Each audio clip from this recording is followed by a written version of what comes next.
بسم اللہ الرحمن الرحیم۔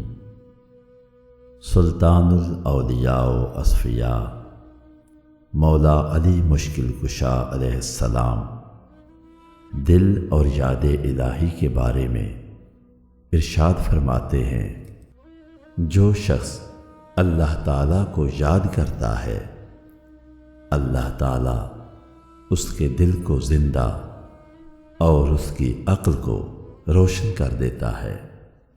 حیدر کرار علیہ السلام کا ارشاد ہے، ان لوگوں کے لیے نہایت خوشی ہے جن کے دل اللہ تعالیٰ کی محبت میں مگن ہیں، اور نہایت خوشی ہے ان لوگوں کے لیے بھی جو اپنے پروردگار کی اطاعت کی حفاظت کریں۔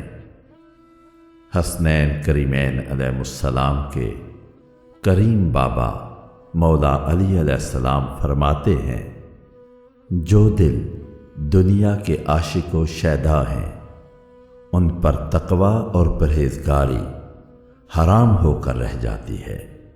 پرہیزگاروں کے دل دنیا میں ہمیشہ غمگین رہتے ہیں، اور لوگ ان کی تکلیف اور شر سے محفوظ رہتے ہیں۔ لوگوں کو تکلیف نہ دینے سے دشمنوں کے دل بھی صاف ہو جاتے ہیں۔ دعا ہے کہ اے اللہ، تو ہمارے ویران اور تاریک دلوں کو اپنی محبت اور یاد سے آباد اور روشن فرما دے، بحق محمد و آل محمد، آمین۔